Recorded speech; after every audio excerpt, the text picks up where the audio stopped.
Hello everyone. I hope you all are doing good and you are doing a lot of hard work and putting in a lot of hard work and efforts for your studies, doing a lot of studies. And today's video is based on what, as you can see behind me already. Today we are going to discuss in this video all the amendments that are there for your exams, right? Many of you have been messaging also that ma'am, what are the amendments and everything, when will we upload the amendments? So this document, which contains all the amendments applicable for the exams, will be put up on my telegram channel, the link of which you can see below. And in this video I'm just going to give you a little explanation to all the amendments that have taken place. So moving on to the amendments, the first amendment that is there is in the definition of a government company. The first amendment that is there is in the definition of the government company. You already know what is a government company, correct? What is a government company? Where not less than 51% of the shares, that is at least 51% of the shares, are held either by the central government or any one or more of the state government or both of them together. Now, what is the amendment? They have added an explanation to this definition. What? For the purpose of this clause, the paid up share capital shall be construed as total voting power where shares with differential voting rights have been issued. Right? So, they have added an explanation that the word paid up share capital shall be read as total voting power where the company has issued differential voting right shares. Now, we already know what is government company. Depending on the paid up capital holding, we can declare a company is a government or not a government company. Now, I've already discussed, I've taught you what is differential voting right shares, right? Is it mandatory for a company to issue them? No. Some company may issue, whereas it's not mandatory, it is your choice. But yeah, you have to fulfill certain conditions for such issue. So what this amendment actually means is that we can have two types of government company, right? We can have two types of government company. One is that government company which is issuing DVRs, right? One is that government company which is issuing DVRs, whereas another is that government company which does not issue DVR. My pen is again giving up trouble. Okay, so there are two types of government company. One is that company which is issuing DVR, whereas the other is that company which does not issue DVR, right? Now, if the company does not issue DVR, we take it as at least 51% of the paid up share capital must be held by the central government or the state government or both. But if the government company has issued DVR, then we take at least 51%. My pen today, it is actually, the tip is gone. So please bear up a little. So at least 51% of the total voting power should be held by the central government or state government or both. So, to put it in very simple words, we can have a government company which issues DVR, we can have a government company which does not issue DVR, right? If the government company is issuing DVR, then at least 51% of the total voting power should be held by either the central government or the state government or both of them. Whereas on the other hand, if the government company is not issuing DVRs, in that case at least 51% of the paid up share capital must be held by the state government or central government or both. I hope this is clear. So this explanation has been added that it shall be read when the company is issuing differential voting rights shares, the paid up share capital shall be read as total voting power. Then the next one was a reservation of name. What is the amendment in this? Before I go to the reservation of name, I want to tell you about the amendment to SPICE. You remember SPICE, simplified pro forma of incorporating companies electronically? Yes, we have already done this SPICE. So they have brought in a new form, SPICE Plus. Now the incorporation procedure shall be done not by Spice but Spice Plus. What is the basic difference? Earlier we would download Spice and we could fill it up, but now everything is done on the website itself. You just go to the website, you just log in, and there itself you do all the filings.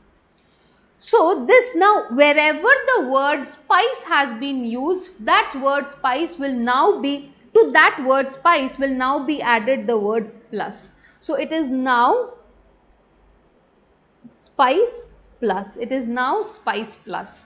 So it is simplified pro forma for incorporating companies electronically plus. So wherever the word spice is used, we add the word plus with that. Now, what was that change in the reservation of name? Earlier, if you remember, we had two ways of reserving name. One was run and one was spice, right?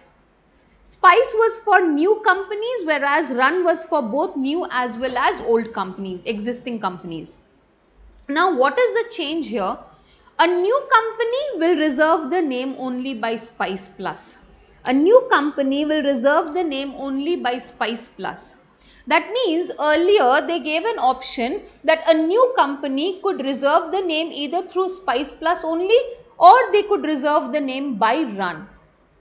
But now they have made a division. A new company will reserve the name by Spice Plus, whereas an existing company, if it wants to change its name and for that it wants to reserve the name, that shall be done by run.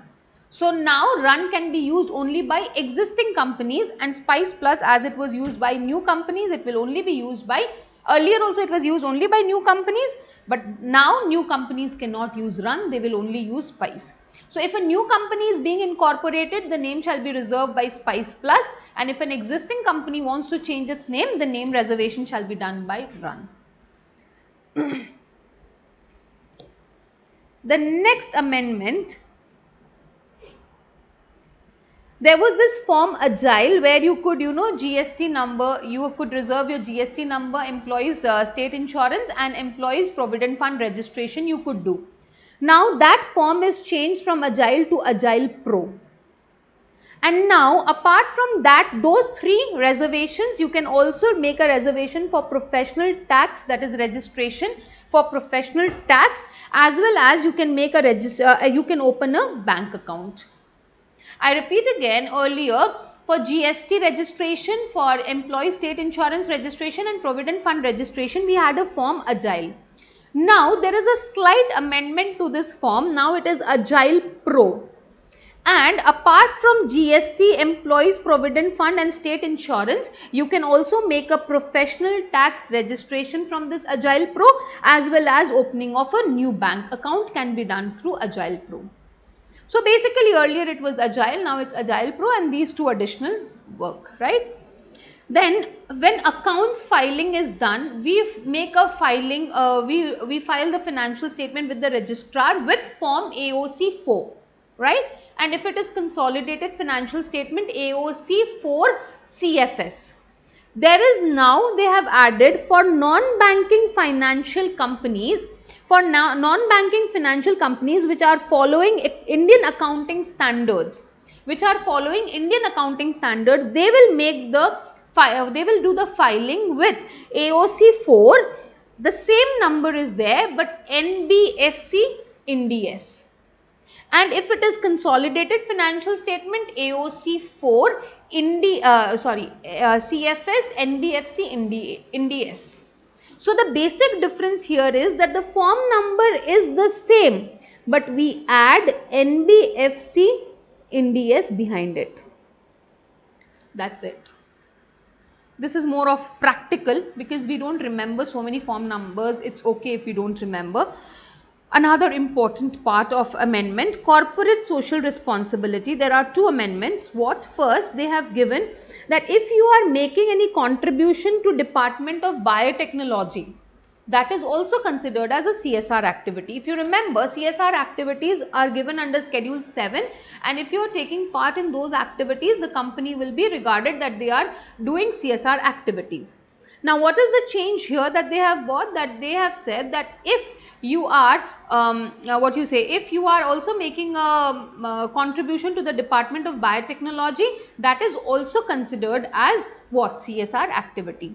Another very important thing, if any company is making any contribution for the COVID-19, right, for the COVID-19, if they are making contribution to their CSR funds are being used for COVID-19, there was a big question whether would that be considered as CSR. So government made a clarification, a notification to that was issued that everything that every CSR expenditure that is made towards or funds that are utilized towards COVID will also be considered as CSR activities, and they would be considered either under point 1, that is preventive health care, or under point 12, that is disaster management. So it can fall under any of the two categories and it shall be considered as CSR activities. I hope this was clear to everyone. There are a few, for the time of holding of AGM, they have given extensions because due to the COVID, it's not possible for people to come and attend the meeting. So extensions have been granted to the company. However, those amendments are more of the practical nature than of the theoretical nature. So we don't know whether institute is going to incorporate these amendments for your exams or not. So those I have not incorporated right here, but if any reason later ICI makes such notifications or gives a notification for the same, then I am going to update the amendments and I am going to upload it for you all. I hope it was clear. All that I hope all the amendments that I have discussed with you, it is clear. Nothing much is there actually. So I hope you are studying well and you will be able to incorporate these amendments in your studies. Keep studying, happy learning and stay motivated. Thank you so much.